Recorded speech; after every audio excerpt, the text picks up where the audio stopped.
Hello friends, मैं Rachna Amarnath happy literature channel में आपका स्वागत करती हूँ। So friends, in this video I am going to cover the topic from BEGLA 135 block 1 greetings and good bye unit 1 starting and ending conversation. तो video start करने से पहले आपसे रिक्वेस्ट है, आप चैनल को जरूर से सब्सक्राइब कर लीजिए क्योंकि बेगला से रिलेटेड, उसके अलग अलग कोड से रिलेटेड बहुत सारे वीडियोज आने वाले हैं जो आपके लिए हेल्पफुल हो सकता है। और अगर आपको ये वीडियो अच्छा लगे तो इसे लाइक करना ना भूलें। तो इस यूनिट का टाइटल है स्टार्टिंग एंड एंडिंग कॉन्वर्सेशन।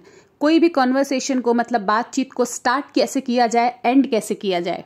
तो आप लोग में से कई लोग ये सोच रहे होंगे इसमें कौन सी बड़ी बात है, कैसे भी स्टार्ट कर लो, कैसे भी एंड कर लो। ऐसा नहीं होता है, क्योंकि जो हमारे बात करने का तरीका होता है, जो हमारा बिहेवियर होता है, उससे लोगों को हमारे पर्सनैलिटी के बारे में, हमारे बैकग्राउंड के बारे में आइडिया लगता है। तो हमारी बातचीत करने का तरीका एकदम एप्रोप्रिएट होना चाहिए, हमारा बिहेवियर एकदम पोलाइट होना चाहिए, ताकि हम लोगों के सामने अपना अच्छा इंप्रेशन रख सके। So what are the main objective of this unit, मतलब इस यूनिट से आपको क्या सीखने मिलेगा।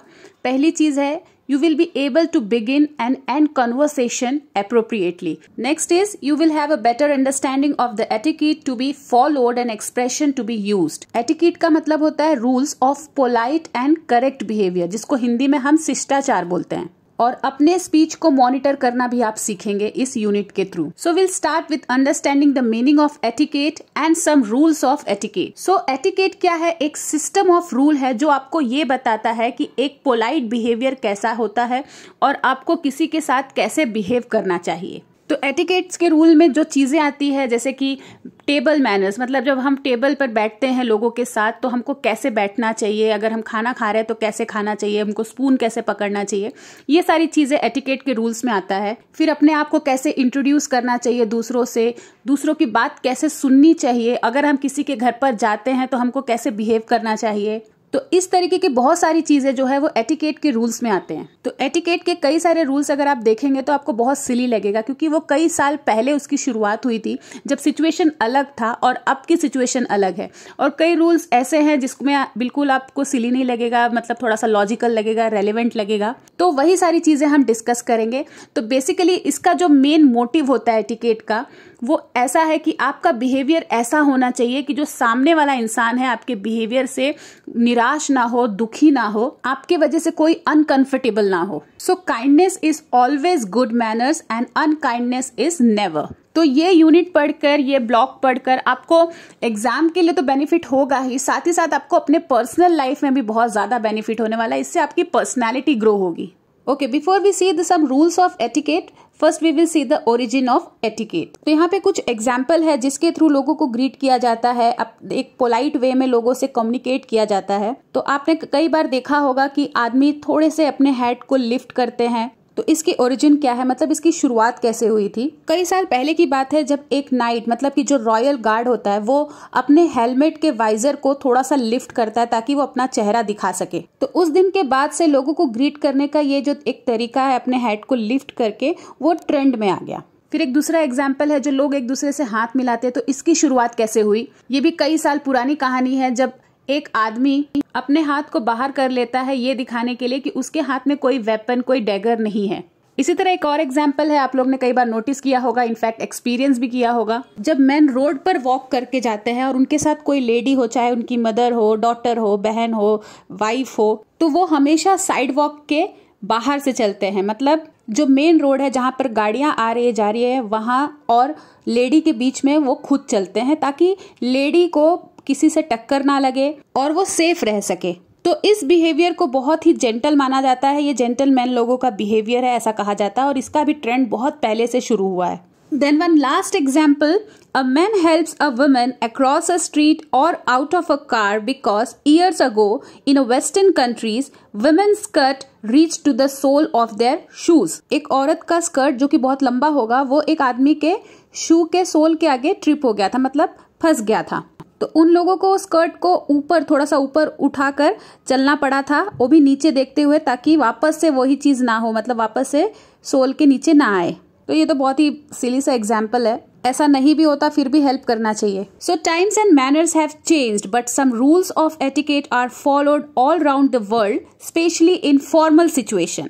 आज भी हम कई सारे एटिकेट के रूल्स को हम फॉलो करते हैं, जबकि वो बरसों साल पहले बना था। It is however interesting to know about these rules even if you do not need to follow all of them. तो चलिए देखते हैं कुछ एटिकेट्स के rules. So the first rules which we going to see is introduction.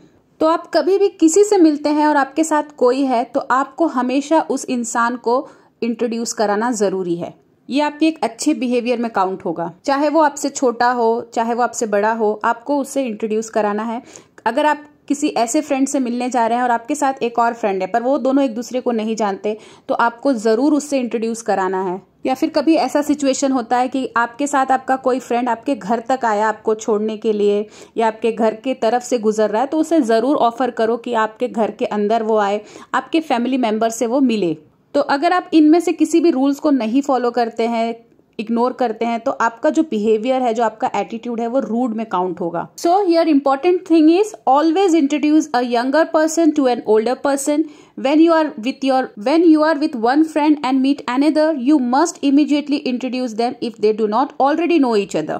Another rule is when you have been out with a friend and she accompanies you home, you must ask him or her to come in and meet any members of your families who are there unless he or she already knows them. मतलब भाई पहले से पता है तो कोई जरूरत नहीं है इंट्रोडक्शन की, लेकिन अगर कोई नया है तो उसे इंट्रोड्यूस जरूर करो। The next is stable manner. तो डिफरेंट कंट्रीज का, अलग देशों का अपना तरीका होता है कटलरीज को यूज करने का। जैसे कि ये नाइफ हुआ, फोक हुआ, स्पून हुआ, उसका अपना तरीका होता है और सब सही भी होता है।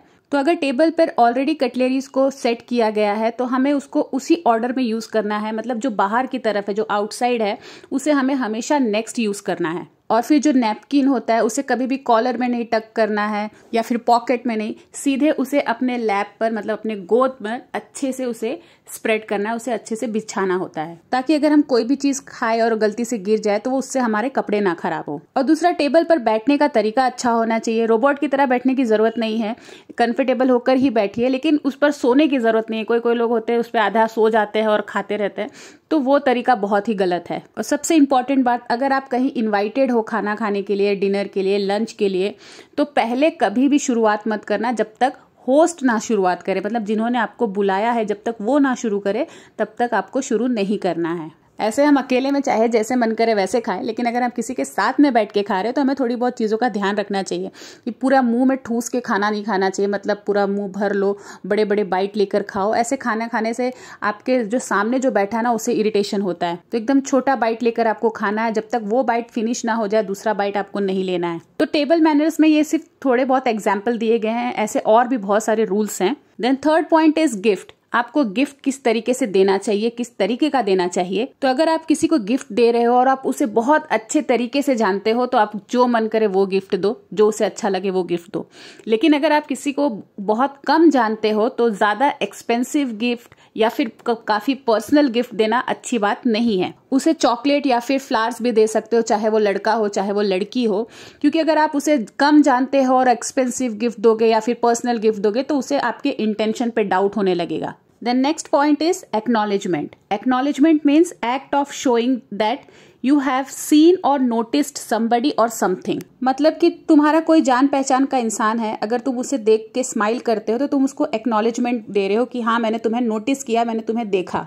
तो यहाँ पे एक्नॉलेजमेंट देना एक अच्छे बिहेवियर होने का साइन है। एग्जाम्पल, आप किसी के घर पर गए हो, आप गेस्ट हो और आप उस घर से वापस आ रहे हो, आपका जो भी काम था वो खत्म हो गया है, तो होस्ट को हमेशा बोल कर आना है कि हाँ अब भाई हम चलते हैं। और अगर आप कभी किसी के घर पे 1 या 2 दिन से ज्यादा रुके हो, किसी काम के वजह से रुके हो, तो जब आप अपने घर पर वापस आते हो, अपने लोकेशन में वापस आते हो, तो उस इंसान को हमेशा थैंक्स बोलना चाहिए। तो कुछ दिन बाद उसे फोन कर लो और उसे थैंक्स बोलो, या फिर कुछ फेस्टिवल हुआ तो उसे विश कर लो। ऐसा नहीं कि भाई तुम्हारा काम हो गया तब उसको भूल जाओ। और फिर दूसरा, अगर आप कभी किसी के घर में पार्टी के लिए जा रहे हो, डिनर के लिए जा रहे हो, तो एक थैंक यू नोट या छोटा सा गिफ्ट, उसे रिटर्न गिफ्ट देना भी जरूरी होता है।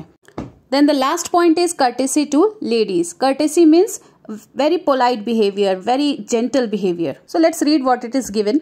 50 years ago, it was not polite for a man to remain seated when a woman was standing unless the woman asked him to. तो ये किसी कंट्री का रूल बता रहे हैं कि अगर कोई औरत खड़ी है तो आदमी बैठ नहीं सकता जब तक वो औरत उसे खुद ना कहे बैठने के लिए। When a woman entered a room, every man in the room immediately stood up and remained standing until she sat down or asked them to sit down. ये भी वहीं का रूल होगा. ये सब मोस्टली मतलब जो आर्मी के लोग होते हैं ना, वो लोग ये सारी चीजें फॉलो करते हैं, तो चाहे वो किसी भी कंट्री के क्यों ना हो. Man normally lets a woman go before him through a doorways or upstairs or downstairs, and he would not get into a car until she was in it and the door on the other side was closed. In the taking places at a table, men did not sit down until the women were seated. कई बार देखा गया है कि पहले आदमी लोग chair खींचते हैं कि वो बैठ जाए, फिर वो बैठते हैं. So nowadays these rules are not followed except on very formal occasion and mostly in the army. With women joining the workforce in large numbers, norms have changed. Today the relationship between the sexes is much more democratic and less formal. क्योंकि जब यहाँ पे equality की बात होती है तो फिर क्यों ये सब किया जाए, दोनों ही इक्वल हैं. लेकिन फिर भी अगर ये सब चीजें कोई करता है तो लोग अप्रिशिएट ही करते हैं, ये अच्छे बिहेवियर में ही आता है, तो इससे करने में कोई बुराई नहीं है. So friend, that's all for this video. The remaining part I am going to explain in another video. तो अगर आपको ये वीडियो अच्छा लगा है तो प्लीज़ इसे लाइक कर दीजिए, चैनल को भी सब्सक्राइब कर लीजिए. आप भी मुझे कोई टॉपिक को सजेस्ट कर सकते हैं. तो मिलते हैं मेरे नेक्स्ट वीडियो में एक नए टॉपिक के साथ. तब तक के लिए आप अपना ख्याल रखिए. बाय.